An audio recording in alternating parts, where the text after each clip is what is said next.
How does this storm stack up? This one's right up there. It's fast and furious. This is the first time we are experiencing the real winter snow and 5 degrees and 3 degrees. Next few days, my plan is keep my sidewalk as clear as I can, stay inside, drink a lot of hot chocolate, watch some movies. But overall, I like to stay out of the cold when it gets that bone chilling. Those plans in Chicago tonight. A far-reaching, frigid winter storm is sweeping across the country, coast to coast, leaving nearly every state under some form of weather warning. We're talking inches of snow, bitter cold temperatures way below zero, fierce winds and flooding risks throughout the weekend. I'm Sam Brock, in for Gadi Schwartz this evening, coming to you from Miami. And this is Stay Tuned Now.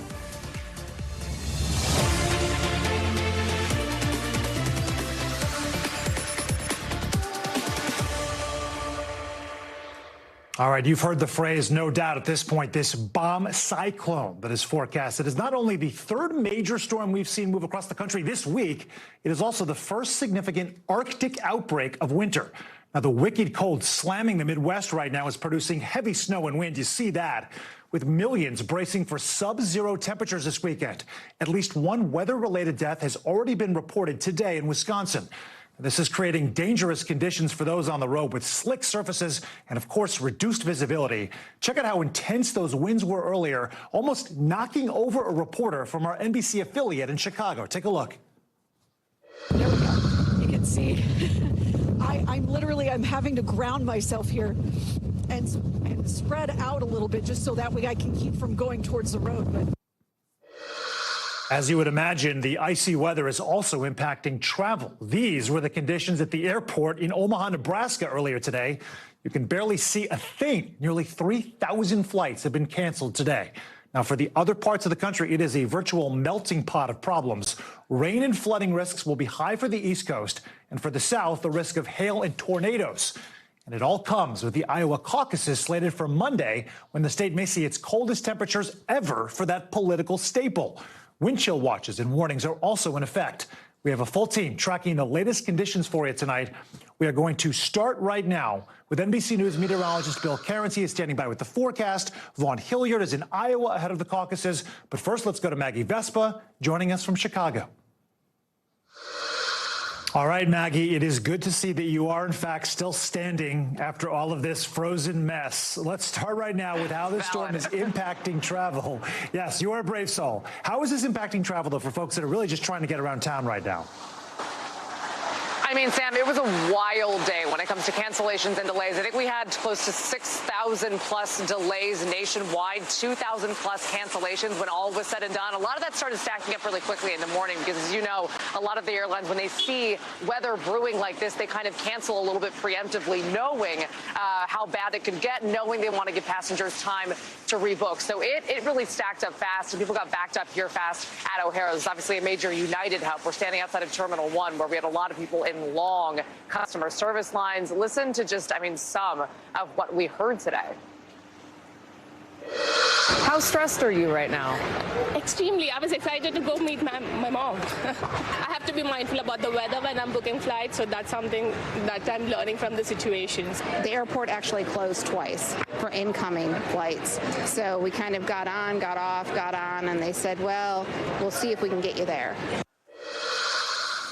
Yeah, what she was talking about was a temporary ground stop here issued at O'Hare in the morning that lasted a little over an hour. Then they had a ground delay, still trying to slow things down. So a lot of flights actually had to circle Chicago. Some got diverted to Atlanta. And unfortunately, Sam, as we know, we've seen this before, right? This could take several days to clear up. Everybody has to rebook and the system gets really taxed. And in the meantime, this storm is still on the move. And the FAA says they're going to be monitoring it over the weekend with the airlines to kind of keep their thumb on top of the impact on flights really into early next week. So it could be a bit of a long road with this one.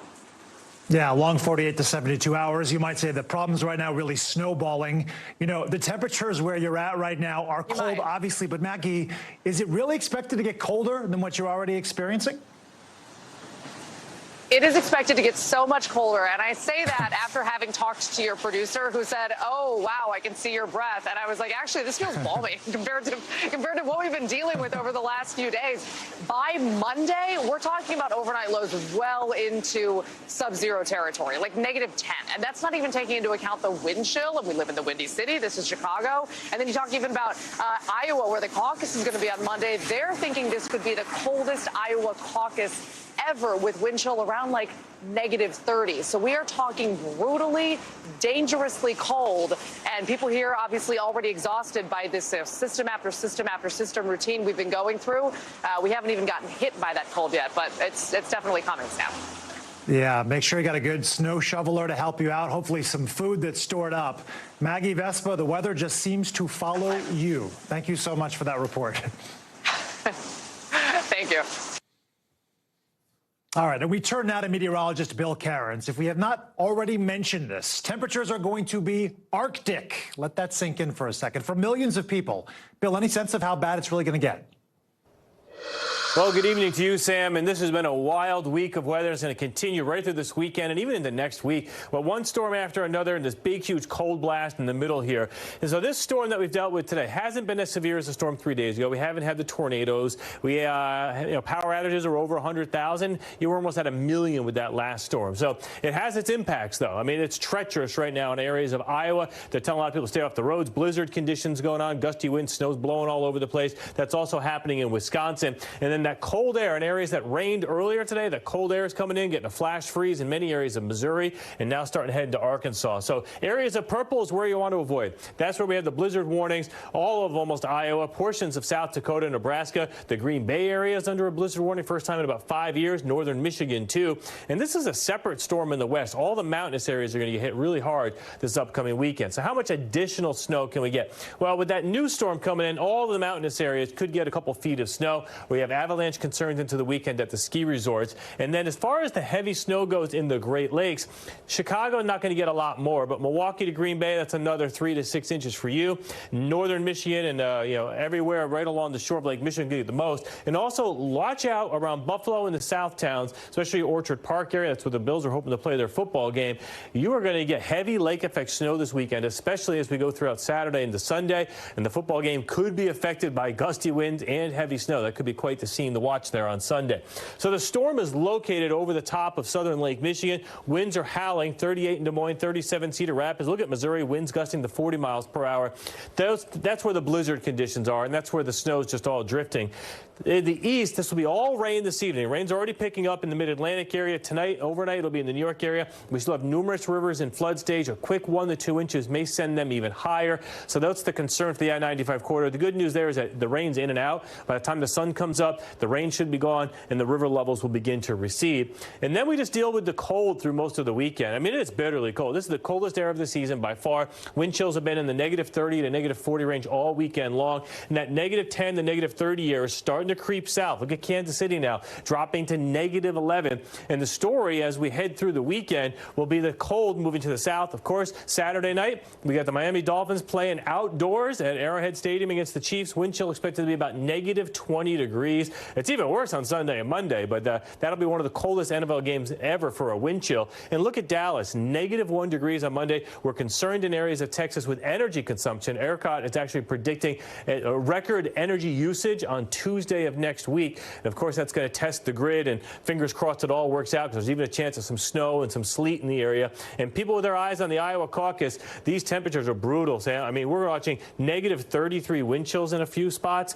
I know it's the middle of winter, but this is going to test a lot of people heading outdoors. Yeah, Bill, thank you. The Midwest really seeing some of the roughest parts of this weather. So let's stay there. As you mentioned, the Iowa caucus is now just 3 days away. And these storms in the Midwest are really coming at the worst possible time. You might say it's the perfect storm for the Republican hopefuls vying for the White House, with former President Donald Trump maintaining a sizable lead in the polls, as you see right there, at least 30 percentage points. The last-ditch efforts to secure the second-place spot are all the more important and heightened. Candidates have been making the rounds to voters across the state, but will that be enough to overcome whiteout conditions and sub-zero temperatures? It's going to be -15, but I'm going to be out there, and I want you to go out there. But you get it. Iowans get it. You know that you start all of this. You know you send a message to the rest of the country about where you think we should go. All right, so how is this weather going to affect voters and candidates for that matter? For more, let's get more information from NBC News correspondent Vaughn Hilliard. He is in Iowa with more. Vaughn? Hey, my friend, the weather here is becoming an undeniable factor in this final weekend of campaigning. Ron DeSantis having to cancel events today. Nikki Haley canceling campaign events today. This only makes it more challenging for particularly Haley and DeSantis as they claw for second place, because ultimately getting as many voters out here at these caucus precincts is going to be crucial. Look, Donald Trump has had a light schedule in the state of Iowa over the course of the last year, and especially this last month. Outside of a Fox News town hall on Wednesday night, he hasn't had any campaign events since last weekend here. And so these dynamics make it more challenging for the candidates. But does it have an ultimate impact come caucus night when we're looking at wind chills from -30 to -40 degrees? That's what we're all going to have to wait and see. Listen, though, to Ron DeSantis talk about what his expectation is of the impact. I don't think you'll ever be able to cast a vote that has more impact given the circumstances. We don't know what the turnout's going to be. It could be much smaller than what it's been in the 16 cycle. This is typically go time for the campaigns, and on the calendar, that was the plan for Nikki Haley and Ron DeSantis. But these blizzard conditions here in the state of Iowa putting to a halt their intended campaign schedule here this afternoon. Ron DeSantis, he did make a stop this morning just as that snow began to come down. But for these candidates, we're turning out as many voters as possible to try to close that gap with Donald Trump is crucial. This is a difficult time for the temperatures to plummet like they are. We're looking at wind chills over the next 3 days from 0 degrees all the way to -40 degrees here with blustery winds. These are the conditions, the dynamics that could make Monday night, the night of the caucus, very interesting. Donald Trump has consistently dominated in polling here in the state. But for the likes of Ron DeSantis and Nikki Haley, this is going to be an opportunity for them to, more likely than not, make a case for who is the best Trump alternative for that second spot position. We now know from our embed Alec Hernandez that Ron DeSantis plans to skip past New Hampshire, go to South Carolina, because Nikki Haley is performing better in New Hampshire. But this may very well be going beyond the state of Iowa. But on Monday night, Iowans will at least at that caucus be the first real indicator of the direction that this race is heading. We turn now to the escalating tensions in the Mideast, where the U.S. Navy is warning American flagships to stay out of the waters around Yemen in the Red Sea and the Gulf of Aden, wedged between Yemen and Africa, for the next 72 hours. It comes as Houthi militants vow to strike back after the U.S. and British military struck dozens of Houthi targets in a series of overnight airstrikes. The operation targeting Houthi military bases and airports and weapons storage facilities. The rebel group says that at least 5 of their fighters were killed. Now, the Pentagon says the airstrikes were in retaliation for more than 20 Houthi-led attacks on commercial ships in the Red Sea in the months following the October 7th massacre in Israel. The Houthis, who are backed by Iran, claim they're supporting Hamas. Now, earlier today, State Department officials and spokesperson Matt Miller told MSNBC the strikes were meant to send a message. Take a listen. We don't want to escalate this conflict. We don't think it's in the interest of the United States. We don't think it's in the interest of Iran. We don't think it's in the interest of either the broader region or the world. But we will be very clear. We will defend the interests of the United States, and Iran should get that message loud and clear. NBC News Pentagon correspondent Courtney Cubie joining us now from Washington. All right, Courtney, we just heard from Matt Miller. They don't want escalation. But how significant are these airstrikes by the U.S. and the U.K.? And do you expect the Houthis to really follow through on these threats of retaliation? Well, we know there has been one retaliatory strike by the Houthis today. It was one ballistic missile that was fired off into the Red Sea. It didn't hit anything. It didn't have to be shot down. But Pentagon officials are saying tonight that they do believe that the missile was fired in retaliation for the strikes last night. Now, Sam, these were extensive strikes. We're talking about more than 150 precision-guided bombs and missiles that hit more than 60 targets all over the Houthi-controlled area of Yemen. The goal here, as we heard from Matt Miller, is not to escalate this conflict. On the contrary, it's to stop these continuing attacks by the Houthi rebels into the Red Sea. And so the goal is to degrade their capability to carry out the kinds of attacks that we've been seeing from them. That is largely one-way drones, anti-ship cruise missiles, and ballistic missiles. So that's why some of these strikes last night hit at launchers, facilities and warehouses where they stored some of these drones, trying to really take out their ability to keep carrying out these attacks. But to the idea of retaliation, that's a key question here, Sam. What will the Houthis be able to do now that much of their capability has been taken away from these strikes? But it's important to point out they haven't eliminated their ability. So the coming days and weeks will be very telling to see how much more they have in their ability to strike in the Red Sea, Sam.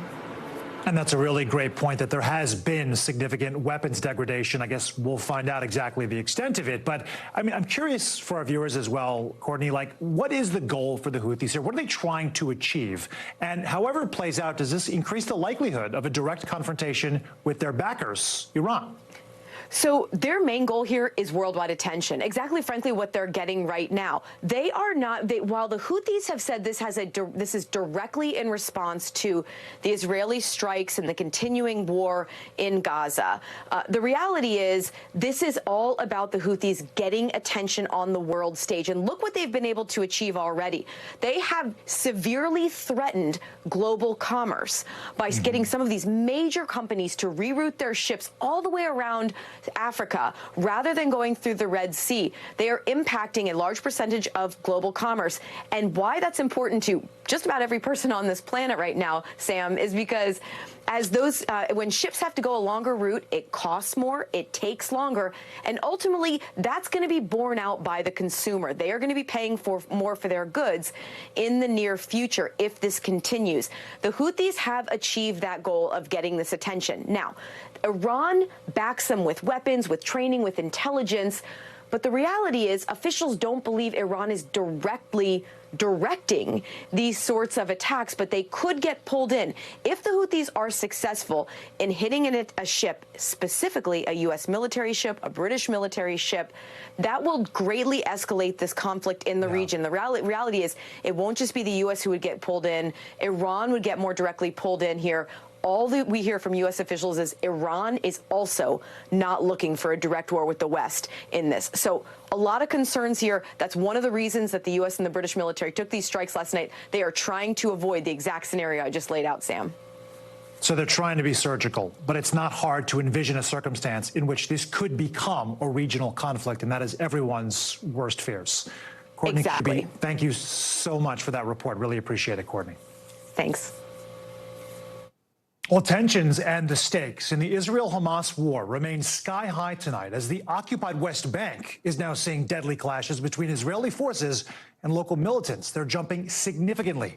Palestinians say Israel's anti-terrorism raids are killing innocent family members and that this violence is often going unchecked.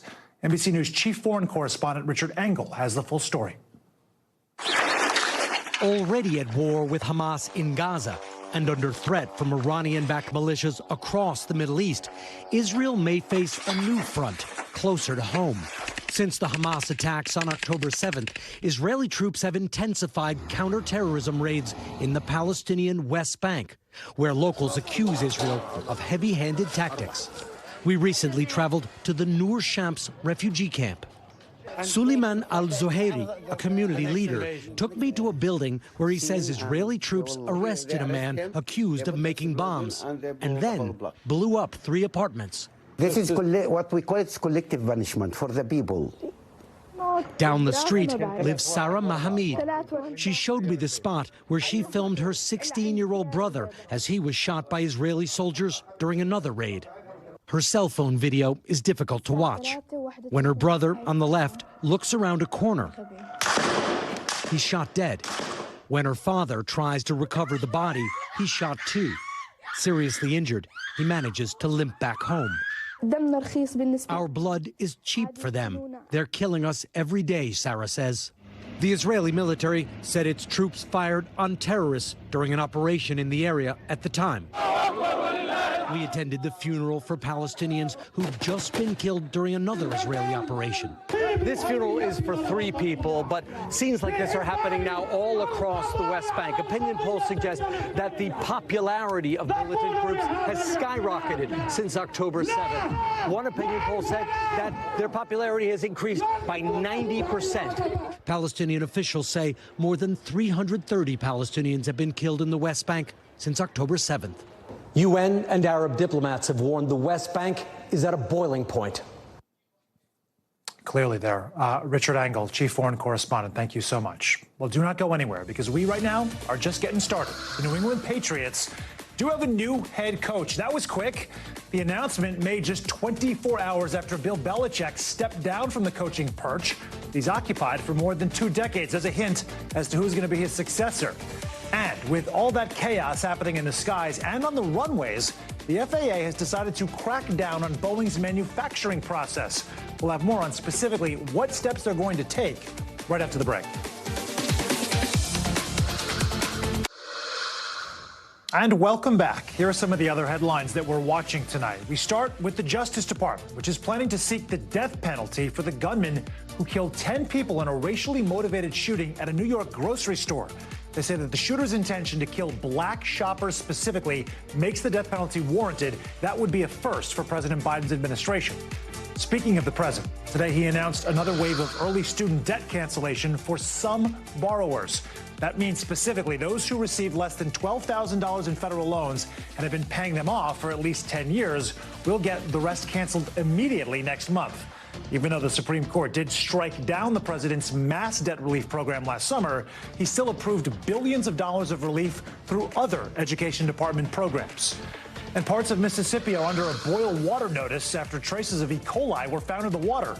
The contractor who takes the samples is disputing the results, saying that there may have been some cross-contamination in the sampling. The city will continue to abide by the mandate until Mississippi says that the water is okay to use.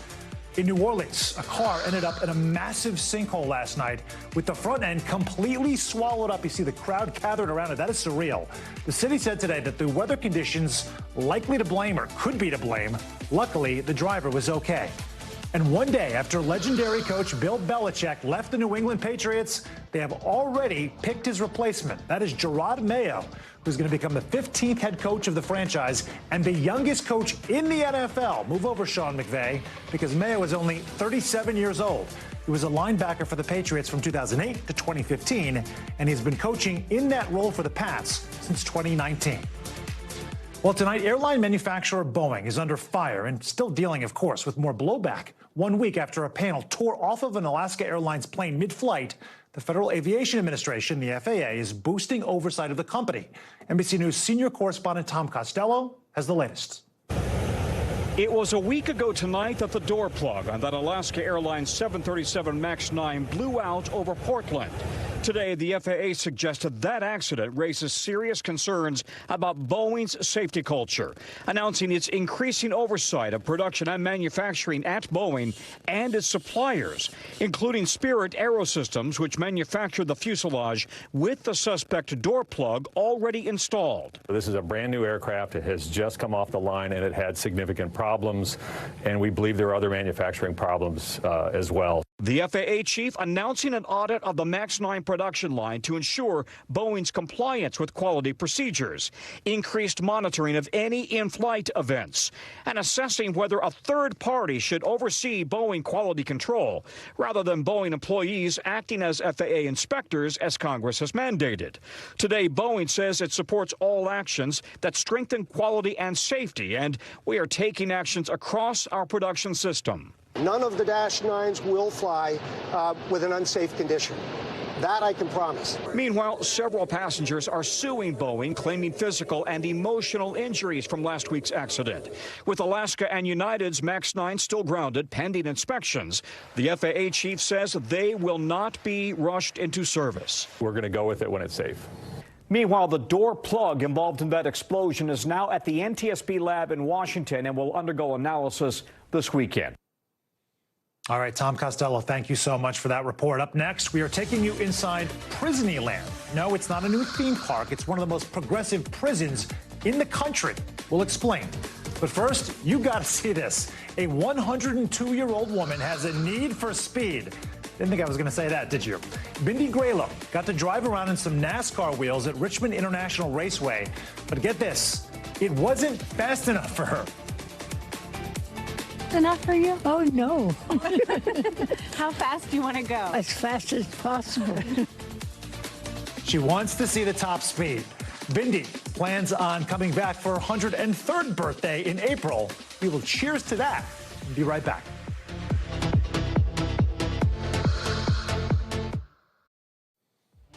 And welcome back. Here are some of the stories happening out west that we're following closely tonight, starting in San Diego, where a Navy helicopter crashed into the water last night. All 6 crew members on board are okay, thankfully. The Navy says that they were all rescued and brought ashore. Now, that helicopter was apparently on a training mission at the time. Now an investigation has been launched to figure out how this could have happened. Also in San Diego, we are learning that raw oysters served in that area have been linked to dozens of cases of the norovirus. Health officials there have linked 41 cases to oysters imported from a very specific spot in Mexico. The oysters have been served in at least 4 different restaurants in the San Diego area. And health officials are recommending anyone who is going to be eating oysters to ask where they are harvested before they eat them. And an LA area man appeared in court today facing murder charges. That is Samuel Haskell, who's accused of killing his wife and his in-laws and then dumping their remains in a trash bin. Police arrested Haskell after the remains were discovered back in November. Now, Haskell is the son of a Hollywood executive, Samuel Haskell Sr. He's scheduled back in court in February for a preliminary hearing. We have breaking news tonight as the University of Alabama has now officially confirmed that it has hired a new football coach after legend Nick Saban announced his retirement on Wednesday. Kalen DeBoer, head coach at the University of Washington, has been tapped now to lead the Crimson Tide. DeBoer has quickly emerged as a rising star in the coaching ranks. Just this season, he led the Washington Huskies to the college football national championship game, where they, of course, lost to Michigan. DeBoer has big shoes to fill. That is putting it mildly, as Saban has won more college football championships than any other coach. The news of his retirement shocking the college football world, with the Alabama community reacting. It is very emotional. I feel like Nick Saban's definitely left a legacy here, and I've grown up him coaching my whole life, and he's definitely very inspiring to everybody here on campus, and I hope that whoever follows him up is going to do just a great job. Well, joining us now to discuss the implications is Nicole Auerbach, lead football insider for NBC Sports. We know this is right in your wheelhouse, Nicole. Thank you so much for being here. And obviously, we're talking about one of the most legendary coaches in all of college sports, really, who just retired. And then within days, his replacement is then hired. So does it usually work that quickly? And what can you tell us about Kalen DeBoer? Well, to answer the first part of the question, yes, nowadays the expectation is that coaches are hired and fired pretty quickly. And I think for something like this, obviously athletic director Greg Byrne was prepared and knew that this was something he was possibly going to be taking on, not just probably taking on when he took that job in 2017. So he had a plan and he was moving quickly. We know other coaches, including Florida State head coach Mike Norvell, were receiving serious interest in this position, but Kalen DeBoer was among the serious candidates from the beginning, and it made sense. This is someone who has been extremely successful everywhere he's been. He has won at every level, including the NAIA level, and obviously Kalen DeBoer was just playing the national championship game a couple of days ago, so it's definitely outside of the box. He has not been in the Southeast. He has not coached in this conference. But this is someone who knows how to win in college football today, to build relationships and develop players. The question will be, can he recruit at the highest level in the top 5 classes? But, again, everyone I know who's known him in the coaching community says he's very genuine and just a great coach and a great program builder. Sure. Nicole, obviously, University of Washington is a high-profile program, but it is not the University of Alabama, right? So you're looking at the precedent that was set here. In 17 seasons at Alabama, Saban was nearly impeccable. 6 national championships, double-digit wins every year was essentially automatic. So how hard is it going to be for DeBoer to fill this particular void?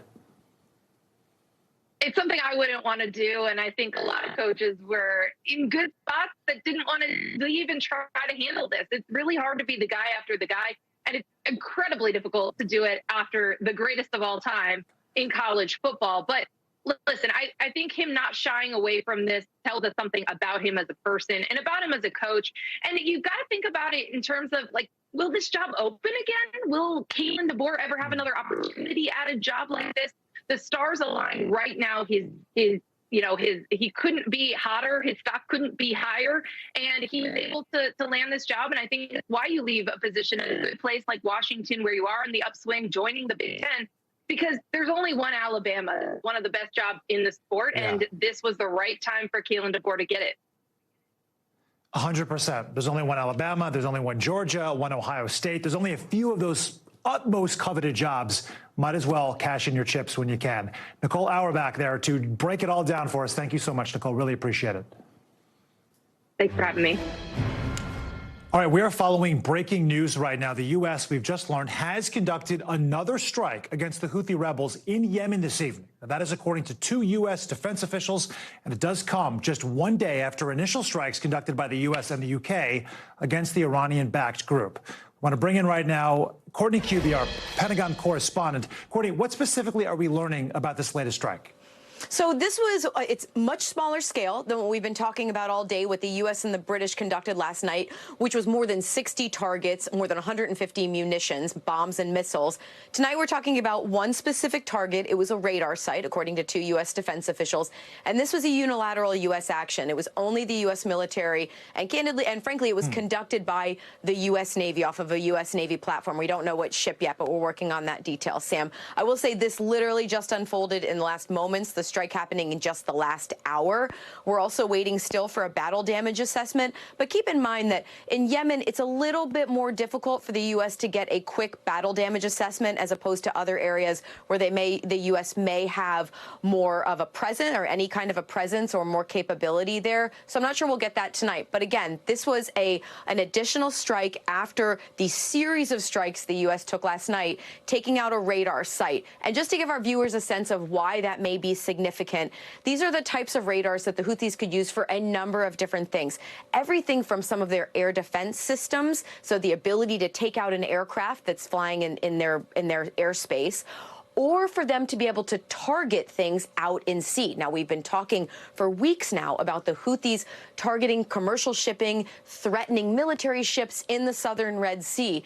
Some of these radar systems have the ability to give the Houthis the capability to target some of these ships in that area. That's why it would be a critical capability for the U.S. military to go after tonight. We don't have a sense yet whether it was a successful strike, but we're waiting to hear a little bit more out of the U.S. military as the night unfolds, Sam. Right. Courtney, I'm curious. There's so much attention right now on potential retaliatory strikes from the Houthis. You had mentioned earlier when we spoke that they had, at least in one instance, been able to execute something. Why another U.S.-led strike? So exactly what we saw today, where the Houthis fired off a ballistic missile. We don't yet know what kind of radar this was that the U.S. went after tonight. But think about what we saw in this attempted attack by the Houthis today in the Red Sea, firing a ballistic missile. These sorts of radars that the Houthis have, we know one of the capabilities they use them for is targeting. So potentially, we don't know this yet again, but they do have these radar sites do have the potential to allow ballistic missile like these to target ships in the Red Sea. That could be one reason that the U.S. would go after this. I mean, I really can't stress enough, we spoke about this earlier, how the real goal of these strikes, yes, it's to deter future action, but it's also really to degrade the Houthis' ability to even take any further actions. That may be why we saw this follow-on strike here tonight, Sam. Perhaps another step to that end. Pentagon correspondent Courtney Cubie with the very latest. Thank you so much for your time there, Courtney. Thanks. California right now working to change the way that it operates its prisons through a trial program that is focused specifically on rehabilitating inmates. Now, we took you inside of a men's facility last week. Now, NBC News correspondent Steve Patterson spent some time across the street in a women's prison to find out how the program, nicknamed Prisonland, is working there. The Central California Women's Facility is one of the world's largest women's prison, a place no one wants to end up. But there's a surprising sense of beauty.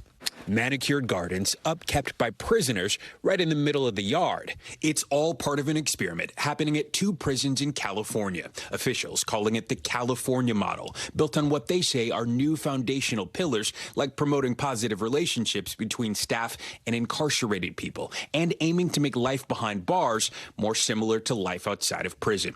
The goal is to replicate the results in Scandinavia, where Norway says reforms over the last 2.5 decades have brought down the rate of reoffending within 2 years to only 20%, much lower than here in the U.S. If you treat an inmate with respect, he'll respect you back. The hope back in California that the new approach inspires young women to rehabilitate, like Angela. Did you think prison could be like this? So initially, no. I came in with the same type of people that I like, gang members, criminals, and so I just did what I did out there in the streets and continued that behavior. But this term was different because when I came, there was a lot of programs and there was a lot of people changing. Those programs, here to help people change, are especially important for women re-entering society. Research from the Prison Policy Initiative shows they face higher rates of unemployment and homelessness than formerly incarcerated men and are frequently the primary caretakers of their children, needing extra support. Angela says she's come a long way. What did you do? I found out my brother was murdered. I knew I was going to retaliate. You're not only brother and sister from the same family, but we're also from the same gang family. Wow. So it was a double whammy, and I stabbed him in the neck, and I left him there to die and try to survive. Do you still think about that? It hurts. The more I change, the more I think about it, like, how could I do something like that?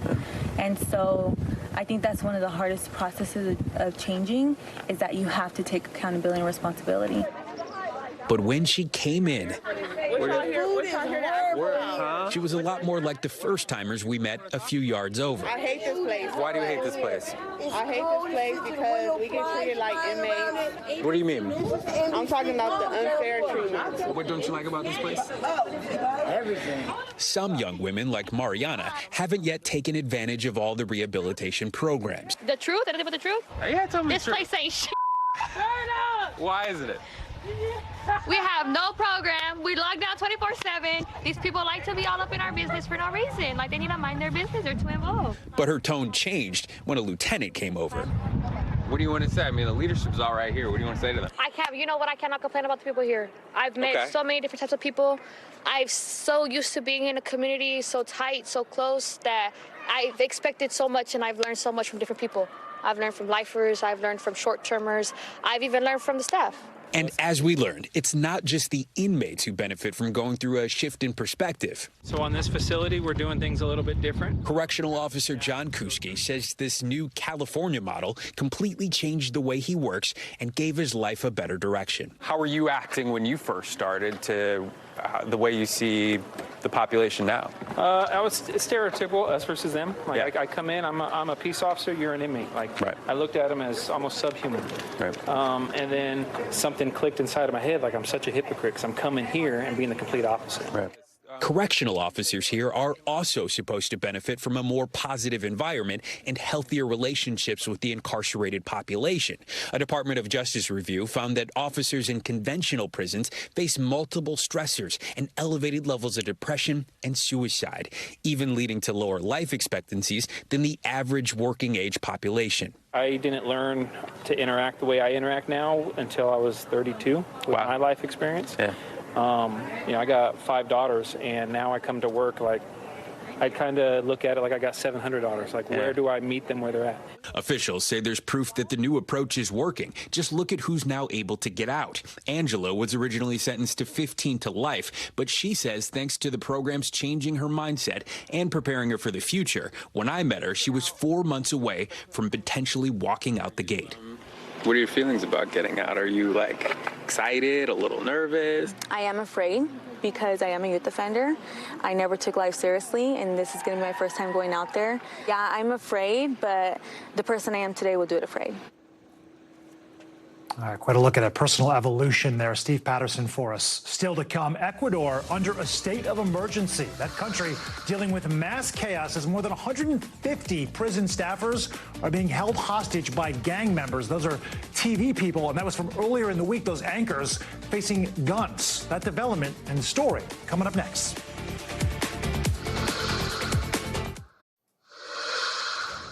And welcome back. Let's take a quick look right now around the world, starting in Papua New Guinea, which is now under a state of emergency after 16 people died during rioting there. Thousands of police officers, soldiers, and other public servants taking to the streets over pay cuts. But the protests soon turned into chaos, leaving two of the country's biggest cities, as you can see there, in shambles. Papua New Guinea's government is blaming the cuts on an administrative glitch and have suspended several officials in the meantime. British Prime Minister Rishi Sunak was in Kyiv today to show unwavering support for Ukraine in their continuing war against Russia. Sunak signed an unprecedented new security agreement with President Zelensky and promised additional military aid that will come to about $3 billion over the course of the next year. That money meant to help bolster Ukraine's weapons arsenal. And in Belarus, a photojournalist is in court today facing extremism charges for how he had covered nationwide protests. It's an accusation commonly used by the government to stop the spread of dissenting opinion. Alexander Zanko was arrested back in June, and according to the Belarusian Association of Journalists, his health is significantly declining. If found guilty, he could face up to 6 years behind bars. And a major milestone in the reconstruction of Notre Dame.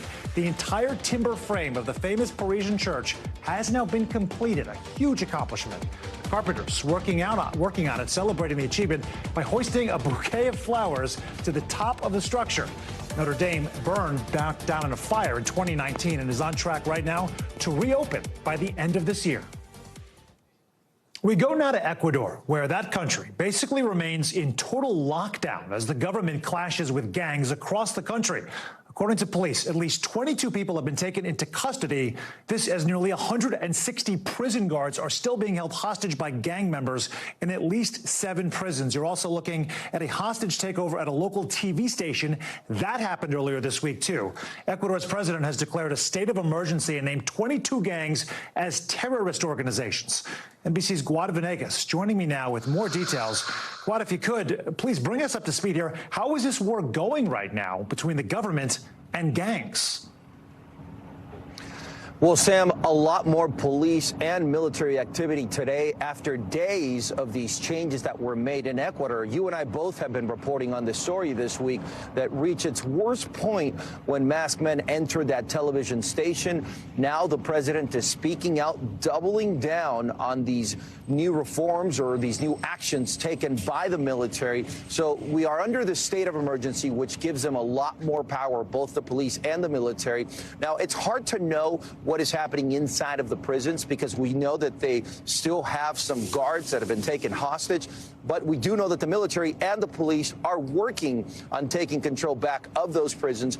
We also have seen a lot of presence in the streets of Ecuador. The violent acts that we saw earlier this week are also reducing. So we haven't heard of those types of incidents like the one with the TV station. There was also an incident at a university and other places. So right now it's going to be a few days to wait and hear for more results as the president speaks to the media with the message that they're going to continue with what he calls now a war against terrorists, an internal armed conflict, giving this power to the military to neutralize these criminal organizations that he's labeled as terrorist organizations. Sam? And Gadi, you mentioned the prisons. We know that earlier this week, this latest chapter of escalated violence really started with a drug lord escaping prison. What is going on in the prisons right now? That figure was mind-boggling. 160 prison guards kidnapped. Do we know what or have a sense of what's happening actually inside of the prison walls right now? Sam, the issue with the prisons goes back months or even years. This has been an issue for some time now. We reported on it even last year. A lot of these prisons that have many of the leaders of the criminal organizations have lost control. The guards have lost control for a long time. Last year, just a few months ago, we saw something like this happen, and the government has been fighting to try to take control of what happens inside of the prisons. And it's not just the buildings themselves. It's the way the laws appear to be structured, the way a lot of these criminals are prosecuted, and the rules that exist within the prison system. So the president says that as they try to regain control and take over all of these prisons, which he says they will with the new powers that have been given to the military, they also plan to have new prison reform in Ecuador as they move forward, Sam. In the meantime, Gadi, you have this 60-day state of emergency right now. What is next in the timeline of things? So these 60 days, it could be dangerous. Some people from abroad are looking at it and saying, well, you're giving the military too much power, the police too much power. It suspends some of the rights from individuals in the streets. But a lot of the people in Ecuador agree with this because they're tired of the violent acts that have been committed by these criminal organizations. So they have 60 days for the military and the police to execute this plan to take control of the prisons, to take control of the streets, especially in the city of Guayaquil, which is a city near a port where a lot of the drug trade goes through, and also to fight corruption. So it's not just the president. The legislative branch is also supporting the president as the whole country moves together. And moving forward, Sam, it's going to be important to see what happens with U.S. officials that are going to be visiting Ecuador. Now, the State Department has said that they're going to send officials that are going to help Ecuador with a few different things. One is to share intelligence as they fight against these criminal organizations. Another is to share information on how they can fight the cyber activity. And the last one on information that U.S. officials can share with them on how they can reform the prison system and also the way they conduct investigations moving forward, Sam. There's a lot to get to there. A thorough breakdown on a complicated situation. Guad Venegas, thank you so much. And before we go, it is time for the future of everything. And we are talking tonight space travel to the moon. The renewed worldwide race to the lunar surface is back on with a speed bump. That story is next, so stay tuned.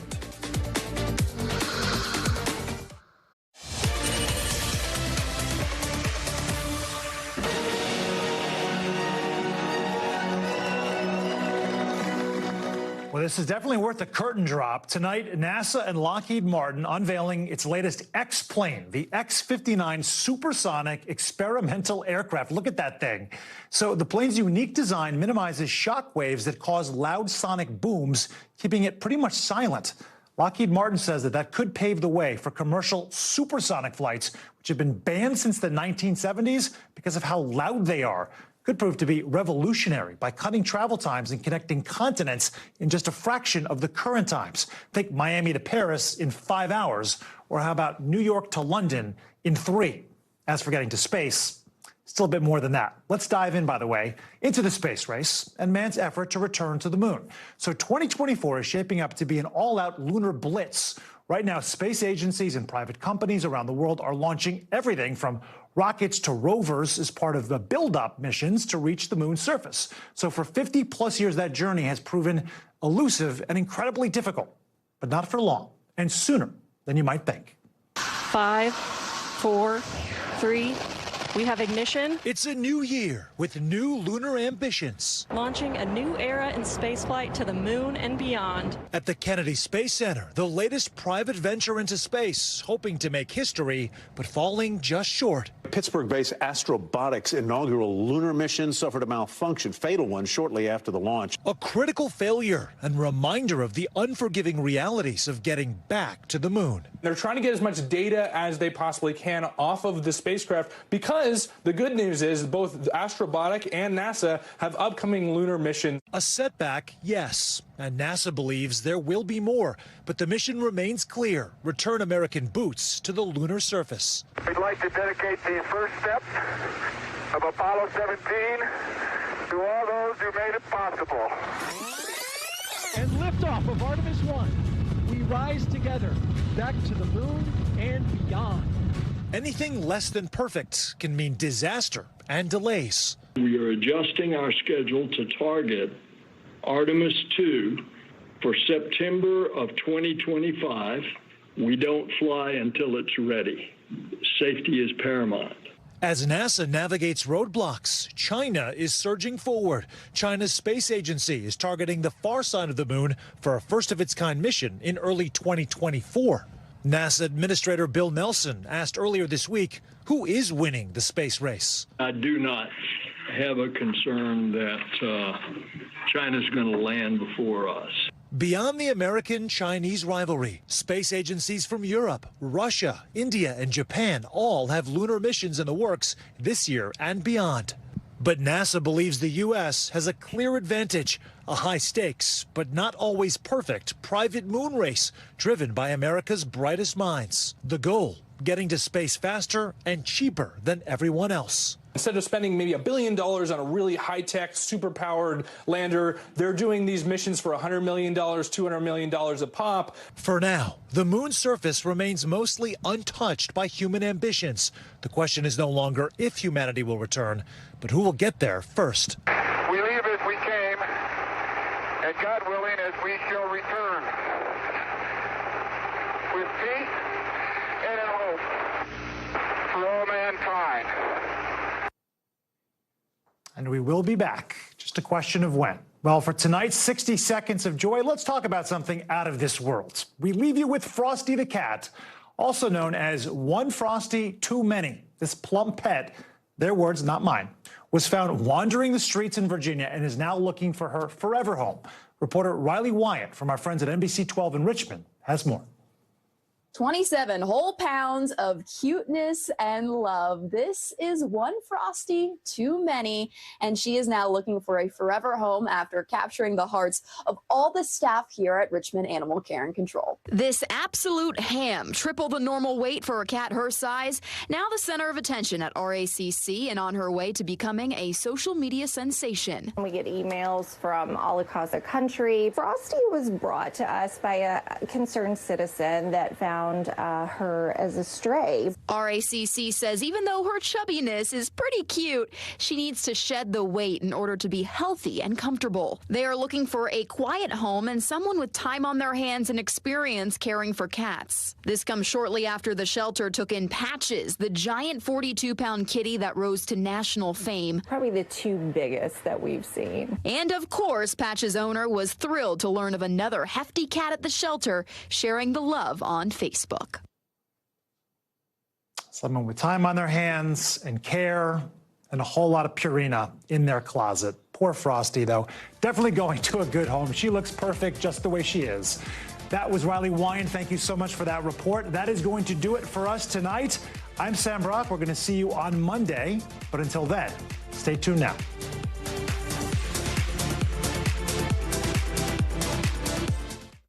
Thanks for watching. Stay updated about breaking news and top stories on the NBC News app or follow us on social media.